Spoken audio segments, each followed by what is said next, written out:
জায়গাটা একটু দেখান, এই জায়গাটার অবস্থা কি, কত ঝুঁকিপূর্ণ। আর বাসা কোথায়? ভাই কাঁঠালবাড়িয়া। আপনি এখান দিয়ে কতবার চলাফেরা করেন আমি দিনে? এখানে বাজারে আসি প্রায় 10-12 বার দিনই। তাই এই জায়গার খুব পরিবেশ খারাপ। এই জায়গা কতদিন ধরে পড়ে আছে এভাবে? এই জায়গা প্রায় মানে এই 7-8 বছর ধরে পড়ে রয়েছে। কর্তৃপক্ষ কি সিদ্ধান্ত নিচ্ছে বা কোনো কাজ চলমান আছে কিনা? চলে না, এই জায়গা এইভাবে পড়ে রয়েছে, বুঝছেন। কাজের কথা বললি বলে যে আরো কাজ করবো এই বলে, আর এই জায়গা আসলে অনেক সমস্যা এই জায়গাতে। একজন দোকানদার এত দুর্ভোগ, এত মানে বিভ্রান্তি, তার সহ্য অস্বস্তিকর। আমি মানে অবিলম্বে চাই এই জায়গাটার সংস্কার হোক। এই রাস্তাটা একবার বুনাগাছি মাগুরা গেছে, এই রাস্তাটাই বেশি খারাপ। গড়ের ঘাটের থেকে মাইসপড়া বাজার পর্যন্ত বেশি সমস্যা। এর একটা সমাধান চাই, তা নাহলে আমাদের অস্বস্তি জীবনযাপন আর চাই না আমরা। কর্তৃপক্ষ কি সিদ্ধান্ত নিচ্ছে এটা কি আপনারা জানেন?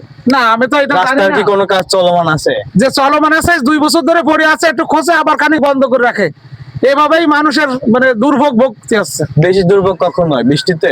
বৃষ্টিতে একদমই তো যাওয়া যায় না, মানুষ এখানে পানি জমে মানে জলাবদ্ধতা হয়, অনেক লোক এনে আসার খেয়ে জীবন নাশের বেশি সমস্যা হয়।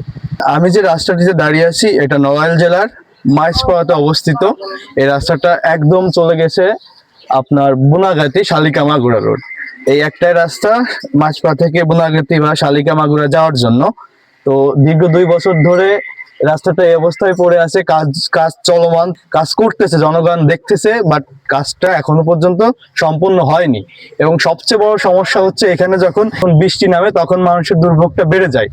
যেমন চালক, এখানে আমাদের খেটে খাওয়া মানুষ যারা ভ্যান চালায়, ইজি বাইক চালায়, তাদের দুর্ভোগটা বেশি। কর্তৃপক্ষের দৃষ্টি আকর্ষণ করছি, যদি আপনাদের সম্ভব হয় তাহলে যত দ্রুত সম্ভব রাস্তাটি সংস্কার করার ব্যবস্থা গ্রহণ করবেন। ধন্যবাদ সবাইকে।